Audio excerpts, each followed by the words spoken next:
یعنی کہ آیا نکولو کو اس بات کا احساس ہو جاتا ہے کہ کوشش کبھی بھی عثمان کے ساتھ غداری نہیں کرے گا، لہٰذا مجھے بھی وقتی طور پر عثمان کا ساتھی بننے کا ناٹک کرنا ہوگا۔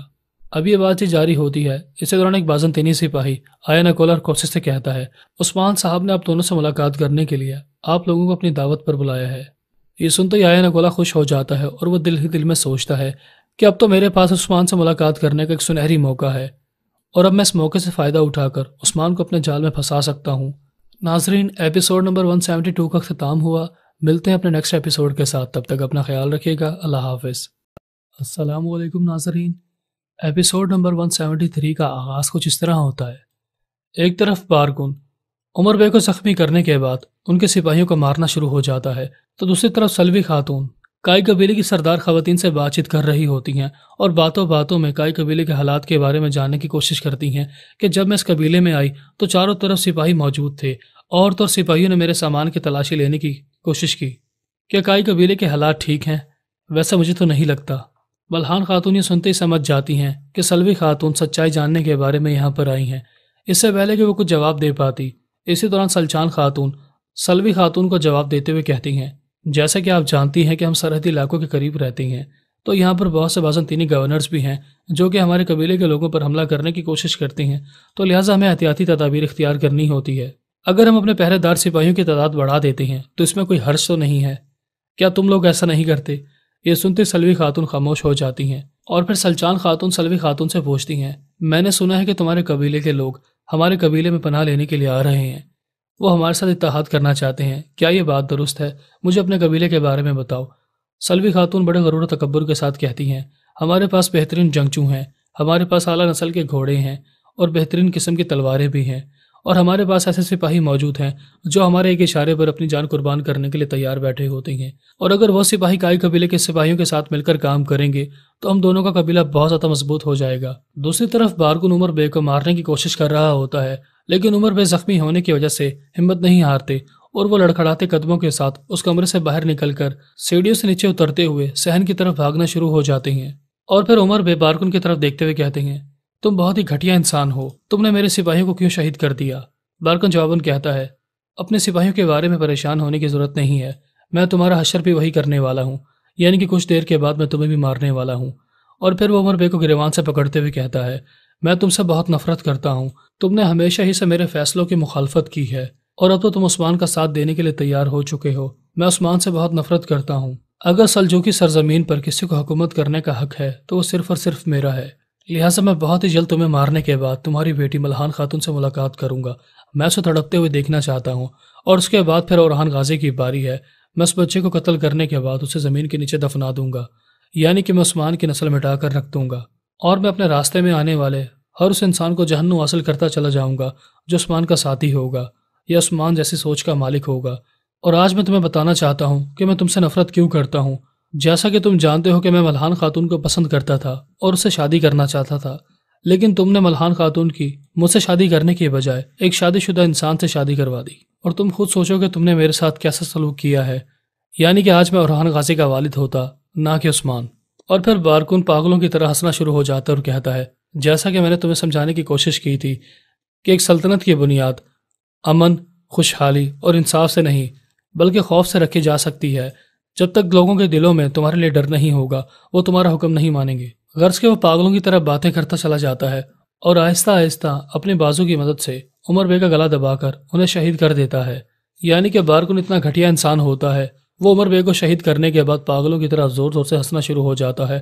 اور ان کی لاش کا مذاق اڑاتے ہوئے کہتا ہے جو لوگ میرے سامنے امن اور خوشحالی کی باتیں کرتے ہیں، ایسی باتیں سن کر مجھے ہنسی آنا شروع ہو جاتی ہے کیونکہ میری نظر میں یہ تمام باتیں بیکار ہیں۔ دوسری طرف عثمان صاحب اپنے تمام سپاہیوں کو سلجوقی سپاہیوں کے کپڑے پہنا کر خود کو قید کروانے کے بہانے گیاتو کے سامنے پیش کر دیتے ہیں، یعنی کہ عثمان صاحب یہ ظاہر کرنے کی کوشش کرتے ہیں کہ وزیر عالم شاہ کے سپاہیوں نے مجھے اپنا قیدی بنا لیا ہے اور وہ مجھے گرفتار کرنے کے بعد گیاتو کے ٹھکانے پر لے آئے ہیں۔ منگول کمانڈر کی صورتحال دیکھنے کے بعد بہت زیادہ خوش ہو جاتا ہے کیونکہ وہ یہ نہیں جانتا کہ کونور الپ اور عثمان صاحب ایک دوسرے کے ساتھی ہیں، اور اس دوران دونوں کو عثمان صاحب پر شک نہیں ہوتا کیونکہ وہ یہی سمجھ رہے ہوتے ہیں کہ کونور الپ وزیر عالم شاہ کا سب سے وفادار ساتھی ہے، اور کونور الپ وزیر عالم شاہ کے کہنے پر عثمان کو گرفتار کر کے میرے پاس لائے ہیں۔ ایک طرف گیاتو عثمان صاحب سے بات چیت کر رہا ہوتا ہے اور وہ بہت زیادہ خوش ہوتا ہے کہ آخرکار میں نے عثمان کو گرفتار کروا ہی لیا، تو عثمان صاحب کے سپاہی اس موقع سے فائدہ اٹھا کر پیچھے سے منگول سپاہیوں کو جہنم حاصل کر رہے ہوتے ہیں، اور ان کو جہنم حاصل کرنے کے بعد گیاتو کے ٹھکانے پر جگہ جگہ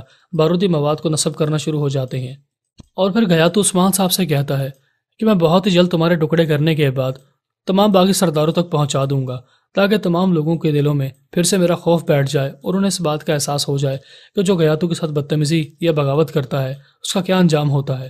عثمان صاحب یہ سن کر ہمیشہ کی طرح گیاتو کی بات کا جواب دیتے ہوئے کہتے ہیں، میں تم سے نہیں ڈرتا، میں صرف اللہ تعالیٰ سے ڈرتا ہوں، اور جیسے ہی میں تمہیں جہنم حاصل کروں گا اس کے بعد قیامت کے دن تمہارے لیے ایک دردناک عذاب تیار کیا جائے گا، یعنی کہ تم اس دنیا میں رسوا اور خوار ہو جاؤ گے، اور مرنے کے بعد بھی تمہارا ٹھکانہ جہنم میں ہوگا، اور اگر تم مجھے شہید کر بھی دیتے ہو تو میری طرح 1000 مجاہد پیدا ہو جائیں گے۔ گیاتو حیرانگی سے عثمان صاحب کی طرف دیکھتے ہوئے کہتا ہے، مجھے یہ سمجھ نہیں آتی کہ جب بھی میں تمہیں گرفتار کرتا ہوں یا تم مشکل وقت میں ہوتے ہو تو تم اپنی جان کی بھیک مانگنے کی بجائے اکڑ کر مجھ سے بات کرتے ہو، تمہیں آخر کس بات کا غرور ہے؟ عثمان صاحب یہ سن کر کہتے ہیں، مجھ میں غرور نہیں بلکہ میں اللہ تعالیٰ پر بھروسہ کرتا ہوں۔ گیاتو یہ سن کر کہتا ہے، تمہاری زندگی اور موت میرے ہاتھ میں ہے، اور پھر وہ جیسے عثمان صاحب کو مارنے کے لیے اپنا خنجر نکالتا ہے تو عثمان صاحب اپنے ساتھیوں کو اشارہ کرتے ہیں تو وہ چاروں طرف سے تمام سپاہیوں کو گھیرنا شروع ہو جاتے ہیں اور آہستہ آہستہ منگول سپاہیوں کو جہنم حاصل کرتے ہیں۔ گیاتو یہ منظر دیکھنے کے بعد حیران اور پریشان رہ جاتا ہے کہ پلک جھپکنے میں یہ بازی الٹ کیسے گئی، اور پھر جیسے ہی گیاتو عثمان صاحب کو مارنے کے لیے آگے بڑھتا ہے تو عثمان صاحب گیاتو کے حملے کو ناکام بنا کر اس کا خنجر اس کے ہاتھ سے چھین کر اسی کے گلے پر رکھتے ہوئے کہتے ہیں، جیسا کہ میں نے تمہیں کہا تھا کہ تمہارا انجام قریب آ چکا ہے، میں نے تمہارے ساتھی وزیر عالم شاہ کو بھی گرفتار کر لیا ہے، اور اس کے بعد اب تمہاری باری تھی۔ گیاتو عثمان صاحب کی باتیں سننے کے بعد حیران اور پریشان رہ جاتا ہے، اور اسے اپنی بری حالت پر یقین نہیں آ رہا ہوتا کہ عثمان صاحب نے کس قدر چالاکی کے ساتھ اسے گرفتار کر لیا، اور پھر عثمان صاحب کے ساتھ اس موقع سے فائدہ اٹھا کر مزید دہشت پھیلانے کے لیے منگول سپاہیوں کے ٹھکانے پر بارودی مواد جو پہلے ہی سے نصب کر چکے ہوتے ہیں اس میں آگ لگا کر چاروں طرف دھماکے کرنا شروع ہو جاتے ہیں۔ یعنی کہ عثمان صاحب منگول سپاہیوں کو جہنم حاصل کرنے کے بعد گیاتو کو گرفتار کر کے کائی قبیلے کی طرف روانہ ہو جاتے ہیں، تو دوسری طرف بارکن عمر بے کے سپاہیوں کو شہید کرنے کے بعد ایک سپاہی کی گردن پر خنجر رکھتے ہوئے ان سے پوچھتا ہے کہ کیا تم میرے رازوں کے بارے میں جانتے ہو کہ میری سرزمین پر آنے کا کیا مقصد ہے؟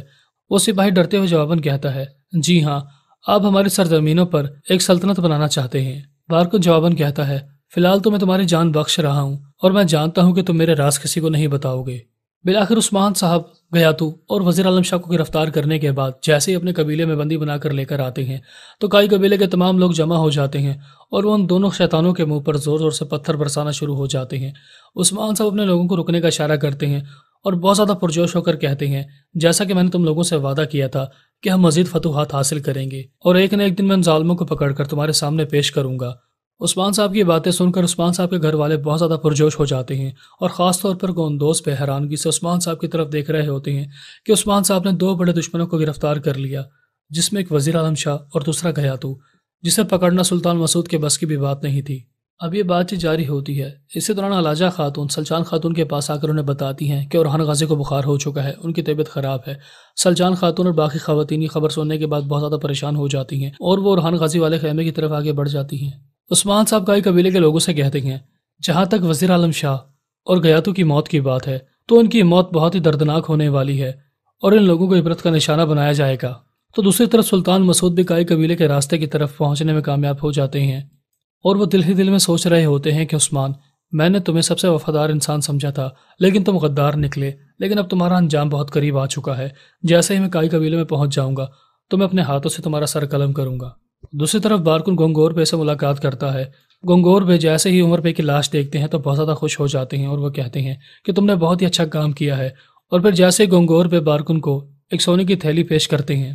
تو بارکن غصے میں آ کر گورکن کے سپاہیوں کو جہنم حاصل کر دیتا ہے اور پھر اس تھیلی کو زمین پر پھینکتے ہوئے کہتا ہے، تم کیا سمجھتے ہو کہ میں نے عمر بے کو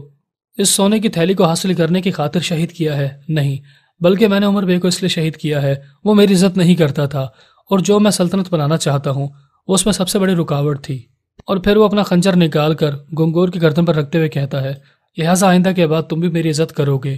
میں تمام لوگوں کے دلوں میں اپنا خوف بٹھانے کے لیے یہاں پر آیا ہوں،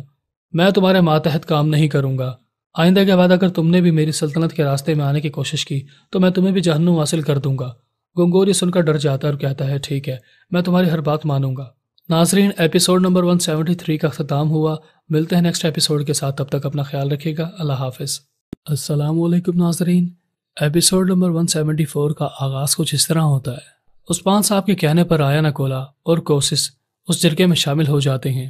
اور پھر جیسے ہی آیا نکولا کی نظر وزیر اعظم شاہ اور گیاتو پر پڑتی ہے تو وہ حیرانگی سے ان دونوں کی طرف دیکھ رہا ہوتا ہے کہ میں تو وزیر اعظم شاہ اور گیاتو کا ساتھ دیکھ کر عثمان کو ہرانے کے بارے میں سوچ رہا تھا، لیکن عثمان تو واقعی ہی بہت زیادہ عقل مند اور طاقتور انسان ہے۔ اس نے اکیلے ہی ان دونوں بڑے ویلنز کو پکڑنے میں کامیابی حاصل کر لی۔ اور پھر عثمان صاحب بحران کو اشارہ کرتے ہیں تو وہ وزیر اعظم شاہ کی خفیہ ذرہ کو اس کی قمیض سے نکالنے کی کوشش کرتا ہے، تو عثمان صاحب وزیر اعظم شاہ کی بے عزتی کرتے ہوئے کہتے ہیں، اس گھٹیا انسان کی طرف دیکھو، یہ پہلے بھی میرے وار سے اس لیے بچنے میں کامیاب ہو گیا تھا کیونکہ اس نے اپنی قمیض کے نیچے پہلے بھی خفیہ ذرہ چھپا رکھی تھی، لہٰذا بحران عثمان صاحب کے حکم پر عمل کرتے ہوئے اس کی ذرہ کو نکال کر پھینک دیتا ہے، اور وہ بھی وزیر اعظم شاہ کو تانے مارتے ہوئے کہتا ہے، تم تو بہت ہی بزدل انسان ہو، تم عثمان صاحب کا سامنا مردوں کی طرح نہیں کر پائے۔ اور پھر عثمان صاحب گیاتو کی طرف اشارہ کرتے ہوئے کہتے ہیں، تم نے وزیر اعظم شاہ کے ساتھ مل کر ایک معاہدہ کیا تھا، تم دونوں مل کر بھی مجھے ہرانے میں ناکام رہے۔ گیاتو یہ سن کر کہتا ہے، عثمان صاحب میرے سامنے بھاشن دینے کی ضرورت نہیں ہے، اگر تم میرا سر قلم کرنا چاہتے ہو تو فوری طور پر کر دو۔ عثمان صاحب بڑی چالاکی کا مظاہرہ کرتے ہوئے کہتے ہیں، میں تمہارا سر قلم نہیں کروں گا بلکہ آیا نکولا تمہارا سر قلم کرے گا۔ اور پھر عثمان صاحب آیا نکولا کا اشارہ کرتے ہیں تو آیا نکولا گیاتو کو وزیر اعظم شاہ کی سچائی کے بارے میں بتانا شروع ہو جاتا ہے کہ جب بھی مجھ سے ملاقات کرنے کے لیے آتا تھا تو تم ایک وحشی انسان کہہ کر پکارتا تھا اور یہ کہتا تھا کہ تم بازنطینیوں کے ساتھ مل کر ان منگولوں کو ہماری سرزمینوں سے نکال دو گے، یعنی کہ جب کبھی مجھ سے ملاقات کرنے کے لیے آتا تو یہ عثمان کے خلاف چالیں چلتا اور مجھے عثمان کے خلاف ورگلاتا اور یہاں تک کہ تمہارے خلاف بھی۔ گیا تو یہ تمام باتیں سن کر حیران اور پریشان رہ جاتا ہے کہ وزیر اعظم شاہ کتنا گھٹیا انسان ہے کہ جب وہ آیا نکولا سے ملاقات کرتا ہے تو آیا نکولا کی طرفداری کرتا ہے اور میرے خلاف چھپ کر سازشیں کرتا ہے، اور جب وہ مجھ سے ملاقات کرتا ہے تو بازنطینی گورنرز کے قلعے پر قبضہ کرنے کے بارے میں بات کرتا ہے، یعنی کہ وزیر اعظم شاہ کا کوئی دین ایمان نہیں ہے۔ اگر وزیر اعظم شاہ کو کسی چیز سے لینا دینا ہے تو وہ صرف اور صرف وزیر اعظم شاہ کی حکومت ہے، اور بالآخر ایسا گھٹیا اور منافق انسان ہمیشہ ہی آخر میں اکیلا رہ جاتا ہے۔ بالآخر وزیر اعظم شاہ اپنی تعریفیں سننے کے بعد چلا کر کہتا ہے، آیا نکولا نے جو کچھ بولا وہ جھوٹ ہے، یہ مجھ پر بہتان لگانے کی کوشش کر رہا ہے۔ آیا نکولا بھی مسکرا کر کہتا ہے، میں جتنا مرضی گھٹیا انسان بن جاؤں لیکن میں جھوٹ نہیں بولتا۔ جیسے ہی وزیر اعظم شاہ کو اس بات کا احساس ہو جاتا ہے کہ وہ گیاتو کی نظر میں بھی غدار ثابت ہو چکا ہے تو اپنی جان چھڑواتے ہوئے کہتا ہے، میں نے یہ تمام چیزیں اس لیے کی کیونکہ میں ترکوں کا بہترین مستقبل چاہتا تھا، میں ایک ایسی سلطنت بنانا چاہتا تھا جہاں پر انصاف قائم ہو۔ اگر ایک سلطنت کی بنیاد رکھ کر اس پر انصاف قائم کرنا عثمان کے بس کی بات ہوتی تو میں کبھی بھی عثمان کے راستے میں نہ آتا، لیکن میں جان چکا ہوں کہ یہ عثمان کے بس کی بات نہیں۔ عثمان صاحب یہ سن کر کہتے ہیں، تم نے ہمیشہ ہی سے طاقت کا استعمال کرتے ہوئے سلطنت کی بنیاد رکھنے کی کوشش کی ہے اور تم نے کبھی بھی اپنے ساتھیوں پر بھروسہ نہیں کیا۔ میں نے بھی ترکوں کے بہترین مستقبل کے خواب دیکھے ہیں، لیکن میں تمہاری طرح گھٹیا انسان نہیں ہوں۔ میں اپنے ساتھ تمام ترک قبیلے کے لوگوں کو لے کر چلنا چاہتا تھا، میں کسی کو لالچ نہیں دیتا، نہ سنہری خواب دکھاتا ہوں۔ میں ہمیشہ ہی سے لوگوں کو سچائی کے بارے میں بتاتا ہوں کہ ہمارا راستہ بہت ہی مشکل راستہ ہونے والا ہے اور اس میں ہمیں مزید قربانیاں دینی ہوں گی۔ میں ہمیشہ جہاد کے بارے میں بات کرتا ہوں اور تم تجارت اور سونے کے بارے میں بات کرتے ہو اور لوگوں کے ایمان کو خریدنے کی کوشش کرتے ہو۔ بالآخر گوندوز بھی میدان میں آ جاتے ہیں اور وزیر اعظم شاہ سے کہتے ہیں، تم نے ہمیشہ ہی مجھے ورگلانے کی کوشش کی ہے اور تم نے مجھے بیوقوف بناتے ہوئے کہا کہ ہماری سرزمینوں میں ہمیشہ ہی وہ انسان کامیاب ہوتا ہے جو گردن جھکا کر رہتا ہے،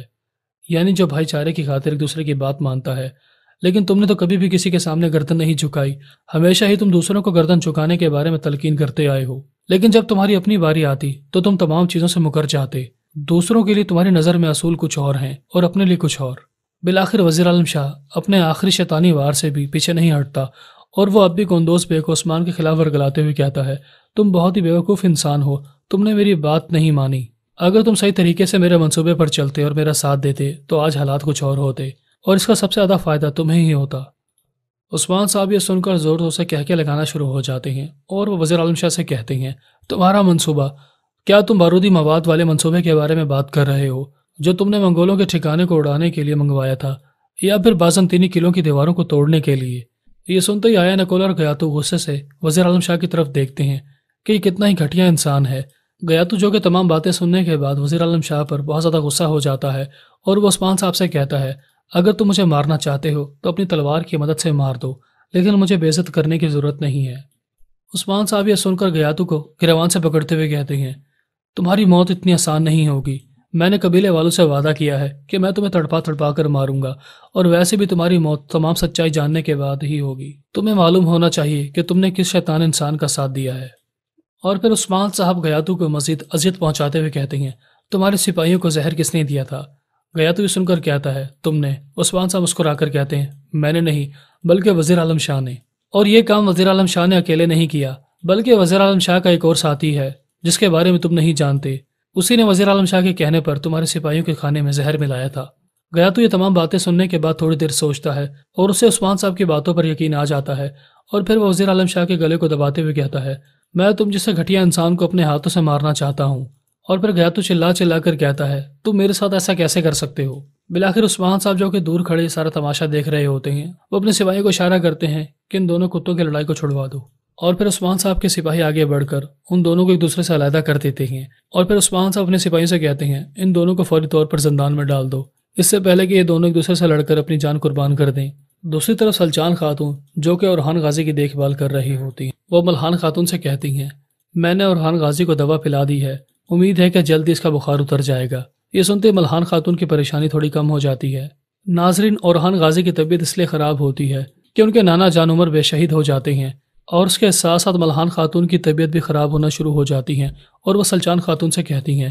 کہیں کچھ برا ہو رہا ہے، تبھی میرا بچہ اچانک سے بیمار ہو گیا اور میرا دل بھی بہت پریشان ہے۔ لیکن سلچان خاتون ملحان خاتون سے کہتی ہیں، یہ صرف تمہارا وہم ہے، تمہیں پریشان ہونے کی ضرورت نہیں ہے، انشاءاللہ تعالیٰ سب کچھ ٹھیک ہوگا۔ اور پھر ملحان خاتون، سلچان خاتون اور عائشہ خاتون کا بہت بہت شکریہ ادا کرتی ہیں کہ میں جب بھی کبھی بیمار پڑتی ہوں یا میں مصیبت میں ہوتی ہوں تو آپ دونوں خواتین ہمیشہ ہی میری مدد کرنے میں سب سے آگے ہوتی ہیں۔ سلچان خاتون جواباً کہتی ہیں، تمہیں ہمارا شکریہ ادا کرنے کی ضرورت نہیں ہے، عثمان غازی میرا بیٹا ہے اور یہ عثمان کی اولاد ہے، یعنی کہ یہ میری اولاد ہوئی، اور جب کبھی اورحان غازی کو یا پھر تمہیں میری ضرورت ہوگی تو میں حاضر ہو جاؤں گی۔ اور پھر ملحان خاتون اپنے بیٹے کے سرانے بیٹھ جاتی ہیں اور انہیں لوری سنانا شروع ہو جاتی ہیں اور ان کے حق میں دعائیں کرتی چلی جاتی ہیں کہ جب تم بڑے ہو جاؤ گے تو تم بھی اپنے والد کی طرح بہت زیادہ بہادر بنو گے، اور اب تو تمہارے نانا جان بھی تم سے ملاقات کرنے کے لیے قبیلے کی طرف آ رہے ہیں۔ اور پھر ملحان خاتون اپنے والد صاحب کی تعریف کرتے ہوئے کہتی ہیں، کئی بار ہمارا قبیلہ بھی کائی قبیلے کی طرح مشکل حالات سے گزرا ہے، لیکن میرے والد صاحب عثمان صاحب کی طرح بہت بہادر اور عقل مند انسان ہیں،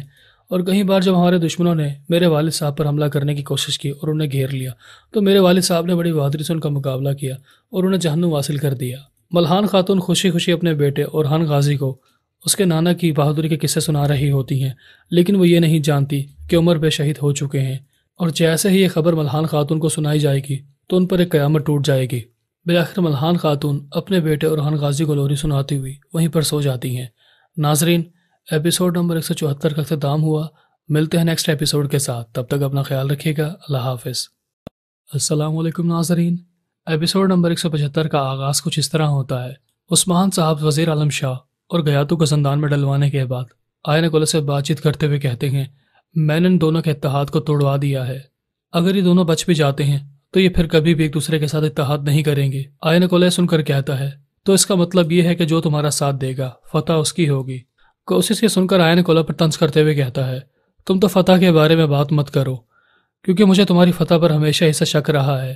آئین کولہ یہ سن کر کہتا ہے، اگر تم جنگ کے بارے میں بات کرتے ہو تو میں جنگ کو اچھے طریقے سے لڑنا جانتا ہوں، لیکن اس بار فتح صرف میری نہیں بلکہ ہم سب کی ہے، اور ویسے بھی میں نے اپنا ایک قدم اس لیے پیچھے ہٹایا تھا کہ میں اپنی پوری طاقت کے ساتھ اپنے دشمنوں کا مقابلہ کر سکوں۔ اس کا یہ مطلب نہیں ہے کہ میں بزدل ہوں یا پھر میں جنگ سے پیٹ دکھا کر بھاگ جاتا ہوں، لہٰذا جو فتح عثمان صاحب نے حاصل کی ہے اس میں میرا بھی کچھ حصہ ہے، تم مجھے میری فتح سے علیحدہ نہیں کر سکتے۔ یعنی کہ کوسس آئین کولہ پر طنز کر رہا ہوتا ہے کہ جہاں تمہارا مفاد ہوتا ہے تم اس کے پیچھے بھاگنا شروع ہو جاتے ہو، یعنی کہ پہلے تم نے گیاتو کا ساتھ دیا، اس کے بعد وزیر عالم شاہ کا، اور پھر اس کے بعد عثمان کا، اور جہاں تک میں تمہیں جانتا ہوں اگر عثمان صاحب تمہیں ذرا سے بھی ہارتے ہوئے محسوس ہوتے تو تم ان کا ساتھ چھوڑ کر وہاں سے بھاگ جاتے۔ یعنی کہ جب عثمان صاحب دشمنوں کا مقابلہ کر رہے ہوتے ہیں تو آئین کولہ عثمان صاحب کا ساتھ چھوڑ کر وہاں سے بھاگ جاتا ہے، لہٰذا اسی وجہ سے کوسس اور گوندوز پہ آئین کولہ کو بے عزت کر رہے ہوتے ہیں کہ تمہاری بزدلی کی وجہ سے روگاتوس بھی مارا گیا اور اس کے ساتھ ساتھ ہمارے بہت سے سپاہی بھی شہید ہو گئے۔ اور پھر آئین کولہ کوسس کی تعریف کرتے ہوئے کہتا ہے، مجھے بہت خوشی ہوئی کہ تم نے بازنطینی شہنشاہ کے سامنے میری عزت رکھ لی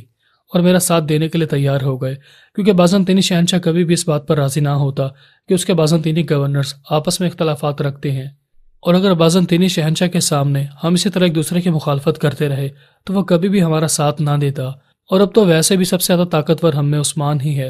اور ہمیں نہ چاہتے ہوئے بھی عثمان کا ساتھ دینا ہوگا اور بازنطینی شہنشاہ کے حکم کے مطابق عثمان کی باتوں کو ماننا ہوگا۔ بالآخر عثمان صاحب آیا نکولہ کی باتیں سننے کے بعد آیا نکولہ سے کہتے ہیں، تم بازنطینی شہنشاہ تک یہ پیغام پہنچا دو کہ میں نے وزیر اعظم شاہ اور گیاتو سے چھٹکارا حاصل کر لیا ہے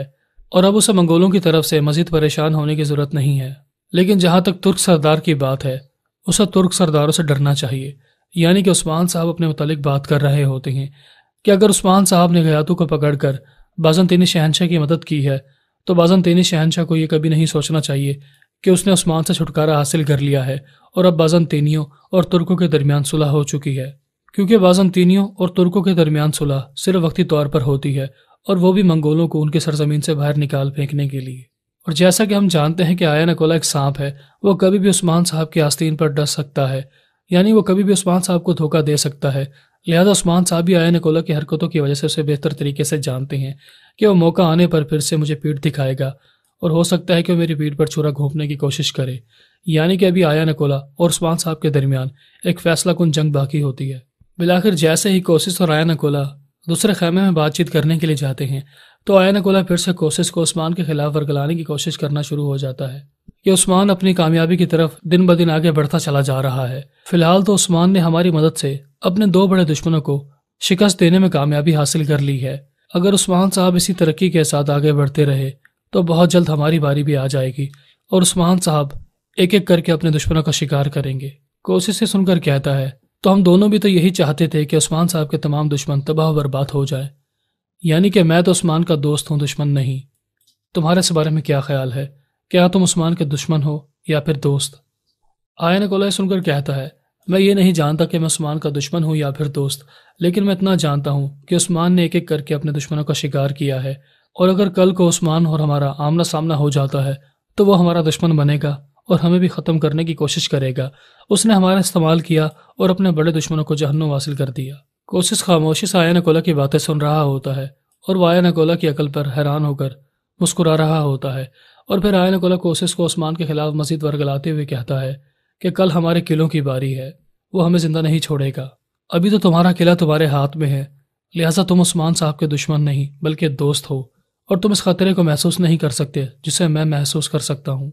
بالآخر جیسے آیا نکولہ اپنی باتیں مکمل کرتا ہے تو کوسس اپنے ہاتھ میں سیب کو تھامتے ہوئے مسکرا کر کہتا ہے، اگر میں عثمان کو جا کر تمہاری تمام سچائی بتا دوں کہ تم عثمان کے پیٹھ پیچھے کس قسم کی باتیں کرتے ہو تو وہ تمہارا قتل کر ڈالے گا، اور تمہیں مرتے ہوئے دیکھ کر مجھے بہت زیادہ خوشی حاصل ہوگی، اور صرف اتنا ہی نہیں بلکہ میری انتقام کی آگ بھی ٹھنڈی ہو جائے گی، اور اس طرح میں عثمان کا مزید وفادار ساتھی بن جاؤں گا، اور تمہیں مروانے کے ساتھ ساتھ میں اپنے قلعے کو بچانے میں بھی کامیاب ہو جاؤں گا، یعنی کہ ایک تیر سے 2 نشانے۔ یہ سنتے ہی آیا نکولہ کی بولتی بند ہو جاتی ہے اور وہ سمجھ جاتا ہے کہ کوسس کبھی بھی عثمان کی مخالفت نہیں کرے گا۔ دوسری طرف عثمان صاحب گیاتو سے ملاقات کرنے کے لیے زندان میں پہنچ جاتے ہیں اور وہ گیاتو سے کہتے ہیں، مجھے بتاؤ گیاتو۔ گیاتو مسکرا کر کہتا ہے، تم مجھ سے کیا پوچھنا چاہتے ہو؟ یہی کہ میں تمہیں کیسے ماروں گا؟ عثمان صاحب یہ سن کر کہتے ہیں، میں تمہارا یہ ڈائلاگ کئی بار سن چکا ہوں کہ تم مجھے مارنا چاہتے ہو وغیرہ وغیرہ، لیکن فی الحال میں اپنی موت کے بارے میں جاننے کے لیے نہیں آیا، میں آرغن خان کے بارے میں جاننے کے لیے آیا ہوں۔ گیاتو یہ سن کر کہتا ہے، اگر تم آرغن خان کے متعلق جاننا چاہتے ہو تو میں تمہیں بتا دوں کہ جیسے ہی اسے معلوم ہوگا کہ تم نے میرا قتل کر ڈالا ہے تو وہ تمہیں زندہ نہیں چھوڑے گا۔ تم اس چھوٹے سے ٹکڑے کو بچانے کی خاطر بہت سے ترک قبیلے کی جان کو خطرے میں ڈال چکے ہو، تمہارے تمام ترک قبائل جلا دیے جائیں گے، اور آرغن خان کے 20,000 سپاہیوں کا لشکر تمہیں جہنم حاصل کر کے تمہارے قبیلوں کو آگ لگا ڈالے گا، یعنی اب تمہارے پاس بچنے کا صرف ایک ہی راستہ ہے اگر تم مجھے زندہ چھوڑ دیتے ہو۔ عثمان صاحب یہ سن کر کہتے ہیں، اگر میں تمہیں زندہ چھوڑتا ہوں تو تم تب بھی میرے قبیلے پر حملہ کرنے کے لیے واپس آؤ گے، اور اگر میں تمہیں مار ڈالتا ہوں تو تب بھی آرغن خان میرے قبیلے کو جلانے کے لیے آئے گا، یعنی دونوں صورتوں میں میرا مقابلہ منگولوں سے ہی ہوگا۔ اور پھر عثمان صاحب گیاتو سے کہتے ہیں، میرے جاسوس نے مجھ تک ایک خبر پہنچائی تھی کہ آرغن خان نے ایک بازنطینی پادری سے خفیہ طور پر ملاقات کے لیے ایک خط بھجوایا ہے۔ کیا تم مسلمانوں اور ترکوں سے اتنا ڈرتے ہو کہ تم لوگوں میں ہمارا مقابلہ کرنے کی ہمت نہیں ہے، لہٰذا تم اسی وجہ سے بازنطینیوں کو اپنے ساتھ ملا کر کام کرنا چاہتے ہو؟ تو اس کا مطلب یہ ہوا کہ تم اتنے زیادہ طاقتور نہیں ہو جتنا تم طاقتور ہونے کا ناٹک کرتے ہو۔ گیاتو یہ سن کر کہتا ہے، اگر تم چھوٹی سرزمینوں کے بارے میں بات کر رہے ہو تو میں بہت بڑی طاقت ہوں، لیکن اگر تم پوری دنیا پر حکومت کرنا چاہتے ہو تو اس کے لیے تمہیں بہت بڑی طاقت بننے کی ضرورت ہے۔ ہر کوئی اپنی طاقت بڑھانا چاہتا ہے، تم بھی اپنی طاقت بڑھانا چاہتے ہو، لہٰذا تم نے اسی سلسلے میں بازنطینی شہنشاہ سے ملاقات کی تھی تاکہ تم اسے اس بات کا یقین دلوا سکو کہ اب بازنطینی شہنشاہ کو منگولوں سے ڈرنے کی ضرورت نہیں ہے۔ تم بازنطینی شہنشاہ کے ساتھ مل کر کام کر رہے ہو اور اس کے سرحدی علاقوں کو ہمارے منگولوں سے بچاؤ گے۔ کیا تم نے یہ سب کچھ اپنی طاقت کو بڑھانے کے لیے نہیں کیا؟ عثمان صاحب یہ سن کر مسکراتے ہیں اور پھر گیاتو عثمان صاحب کی طرف دیکھتے ہوئے کہتا ہے، عثمان بہت چھوٹا ہے اور گیاتو بہت بڑا۔ عثمان صاحب گیاتو کو طنز کرتے ہوئے کہتے ہیں، تو تم بہت بڑے ہو اور کیا تمہاری طاقت وزیر اعظم شاہ ہے؟ اگر تمہاری طاقت وزیر اعظم شاہ ہے تو تم بہت چھوٹے ہو اور عثمان بہت بڑا، کیونکہ وزیر اعظم شاہ کا برا حشر تو تم دیکھ ہی چکے ہو۔ میں تو یہ سمجھتا تھا کہ گیاتو بہت ہی ہوشیار ہے، لیکن تمہیں تو ساتھی چننا بھی نہیں آتا۔ تم نے اس بار ایک مغرور ساتھی کا انتخاب کیا ہے جو ہماری سرزمینوں پر صرف اکیلے ہی حکومت کرنے کے خواب دیکھ رہا تھا۔ تم یہ سمجھتے رہے کہ تم نے وزیر اعظم شاہ کو استعمال کیا ہے، لیکن اصل میں وزیر اعظم شاہ تمہیں استعمال کرنے کی کوشش کر رہا تھا۔ بالآخر گیاتو کو اپنی غلطی کا احساس ہو جاتا ہے اور وہ کہتا ہے، وزیر اعظم شاہ چھوٹا ہے اور اس کا دماغ بھی اس کی طرح چھوٹا ہے۔ اور پھر گیاتو اپنے طاقت کے نشے میں آ کر کہتا ہے، میں وزیر اعظم شاہ کو مار ڈالوں گا اور اس کے بعد پھر تمہاری واری ہے، اور جلدی تم جان جاؤ گے کہ گیاتو کی اصلی طاقت کیا ہے، کیونکہ میں تمہارے زندان کو توڑ کر یہاں سے فرار ہو جاؤں گا۔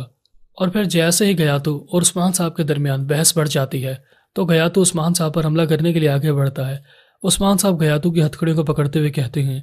ایک کتا کبھی بھی بھیڑیوں کو نہیں کاٹ سکتا۔ ناظرین، ایپیسوڈ نمبر 175 کا اختتام ہوا۔ ملتے اپنے لاسٹ ایپیسوڈ کے ساتھ، تب تک اپنا خیال رکھیے گا۔ اللہ حافظ۔ السلام علیکم ناظرین، ایپیسوڈ نمبر 176 کا آغاز کچھ اس طرح ہوتا ہے۔ جیر کتائی جو کہ زخمی حالت میں ہوتا ہے، وہ عثمان صاحب کے ساتھیوں کے ساتھ وزیر اعظم شاہ کو پکڑنے کے لیے نہیں جاتا تو اپنے خیمے میں بیٹھا سکون سے کھانا کھا رہا ہوتا ہے۔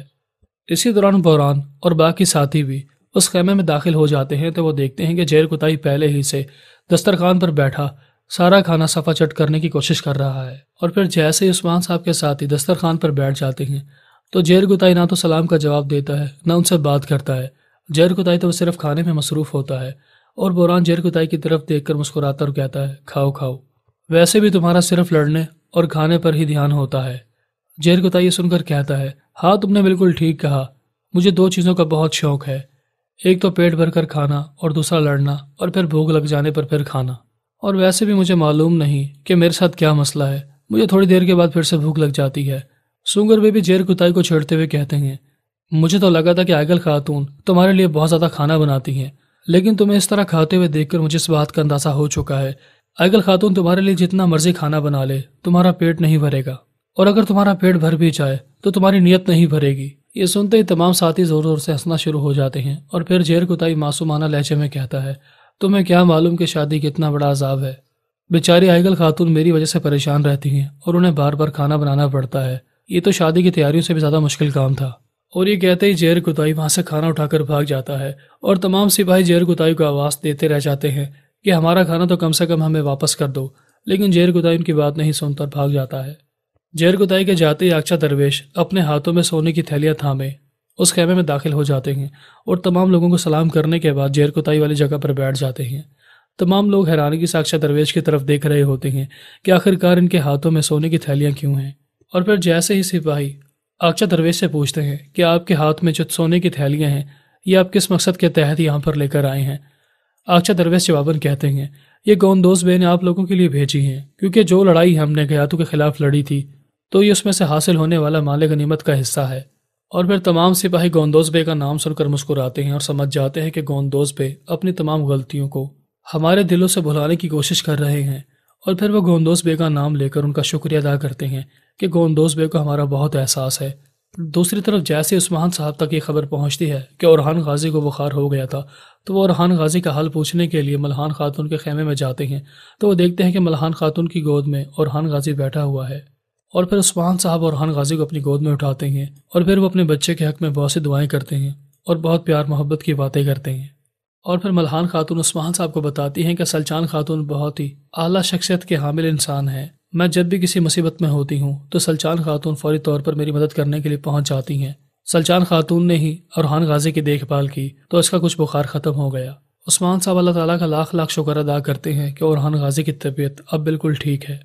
ایک طرف عثمان صاحب کی گود میں اورحان غازی ہوتا ہے تو دوسری طرف شیخ ادب علی کی گود میں علاؤالدین ہوتا ہے، اور شیخ ادب علی بھی اپنی بیٹی عثمان صاحب اور اپنے نواسے کی تعریف پر تعریف کیے جا رہے ہوتے ہیں اور ان کے حق میں بہت سی دعائیں کرتے ہیں۔ شیخ ادب علی بہت زیادہ خوش ہوتے ہیں کیونکہ شیخ ادب علی کو کافی سال انتظار کرنے کے بعد نانا بننے کی خوشخبری ملی ہوتی ہے، اور یہ سب کچھ بالا خاتون کے صبر کا نتیجہ ہوتا ہے۔ یعنی کہ شیخ ادب علی بالا خاتون کو بہت سی نصیحتیں کرتے چلے جاتے ہیں کہ تم نے اپنی اولاد کی پرورش کس طریقے سے کرنی ہے۔ دوسری طرف ملحان خاتون اورحان غازی کو سلا رہی ہوتی ہیں تو اسی دوران علاجہ خاتون بھی اس خیمے میں داخل ہو جاتی ہیں اور وہ انہیں بتاتی ہیں کہ میں نے سنا ہے کہ آپ کے بابا جان کا قافلہ بہت ہی جلد کائی قبیلے میں پہنچ جائے گا۔ یہ سنتے ہی ملحان خاتون بہت زیادہ خوش ہو جاتی ہیں کہ میں کافی عرصے کے بعد اپنے والد صاحب سے ملاقات کروں گی، اور وہ جیسے ہی اپنے نواسے کو دیکھیں گے تو وہ اپنے سارے غم اور تکلیفوں کو بھول بیٹھیں گے۔ اور پھر ملحان خاتون یہ خبر سن کر بہت زیادہ خوش ہو جاتی ہیں اور وہ علاجہ خاتون سے کہتی ہیں تم اورحان غازی کا خیال رکھو، میں اپنے والد صاحب کے آنے کے لیے تمام کھانا اور تیاریاں مکمل کرواتی ہوں۔ اب یہ بات چیت جاری ہوتی ہے، اسی دوران کائی قبیلے میں نگاڑے بجنا شروع ہو جاتے ہیں اور ملحان خاتون اور باقی تمام خواتین عمر بے کو خوش آمدید کہنے کے لیے اپنے خیموں سے باہر آ جاتی ہیں، اور پھر جیسے ملحان خاتون اس قافلے کی طرف متوجہ ہوتی ہیں تو انہیں کہیں بھی عمر بے نظر نہیں آتے، کیونکہ بورکن عمر بے کو شہید کرنے کے بعد ان کی لاش اپنے گھوڑے کے پیچھے رکھ کر اسے کائی قبیلے میں لے آتا ہے۔ ملحان خاتون بے صبری سے اپنے والد صاحب کا انتظار کر رہی ہوتی ہیں۔ جب انہیں اس بات کا احساس ہوتا ہے کہ ان کے والد صاحب اس قافلے میں موجود نہیں ہیں تو اس قافلے کی تلاشی لینا شروع ہو جاتی ہیں، تو اچانک ان کی نظر کزل قبیلے کے جھنڈے پر پڑتی ہے جس میں عمر بے کی لاش لپٹی ہوئی ہوتی ہے۔ دیکھتے ہی دیکھتے عثمان صاحب اور شیخ ادب علی بھی سرداری خیمے سے باہر آ جاتے ہیں اور وہ دیکھتے ہیں کہ عمر بے اس قافلے میں موجود نہیں ہے، اور پھر اچانک ان کی نظر ملحان خاتون پر پڑتی ہے تو ملحان خاتون بھاگتی ہوئی اپنے والد صاحب کی لاش کے پاس آ کر زور زور سے دھاڑے مار کر رونا شروع ہو جاتی ہیں۔ بالآخر ملحان خاتون ہمت کرتے ہوئے اپنے والد صاحب کی لاش سے کپڑا ہٹاتی ہیں اور ان کا چہرہ دیکھنے کے بعد زور زور سے رونا شروع ہو جاتی ہیں۔ عثمان صاحب بھی جیسے عمر بے کے چہرے کی طرف دیکھتے ہیں تو وہ بہت زیادہ غمگین ہو جاتے ہیں اور عمر بے کا نام پکارتے ہیں کہ آپ کے ساتھ یہ سلوک کس نے کر دیا۔ بالآخر سلوی خاتون بھی اس موقع سے فائدہ اٹھا کر رونے پیٹنے کا ناٹک کرتے ہوئے عمر بے کی لاش کے پاس آتی ہیں اور کچھ دیر رونے کے بعد وہ اپنے بھائی کا گریبان پکڑتے ہوئے کہتی ہیں ہمارے چچا کے ساتھ یہ سلوک کس نے کیا، مجھے اس کا نام بتاؤ۔ لیکن بارکن کوئی جواب نہیں دیتا، اور پھر عثمان صاحب غصے میں آ کر اس کے قریب ہوتے ہوئے کہتے ہیں مجھے اس شخص کا نام بتاؤ جس نے عمر بے کو شہید کیا۔ اور پھر بارکن جھوٹ بولتے ہوئے کہتا ہے یہ سب کچھ منگولوں نے کروایا ہے، میں نے عمر بے کی جان بچانے کی بہت کوشش کی لیکن ان کی تعداد زیادہ تھی، ہم مقابلہ نہ کر پائے اور اس لڑائی کے دوران عمر بے اور ان کے ساتھی شہید ہو گئے۔ اور پھر ملحان خاتون اپنے والد صاحب کی تعریف بیان کرتے ہوئے کہتی ہیں آپ ہمیشہ ہی سے شہادت کے خواہش مند تھے، اللہ تعالیٰ نے آپ کی دعا قبول کر لی اور آپ جو رتبہ حاصل کرنا چاہتے تھے آپ کو شہادت کا رتبہ مل گیا۔ بالا خاتون اور کائی قبیلے کی باقی خواتین کی آنکھوں میں بھی آنسو ہوتے ہیں اور وہ ملحان خاتون کے غم میں برابر کا شریک ہوتے ہوئے کہتے ہیں ہمیں آپ کے دکھ کا بہت احساس ہے،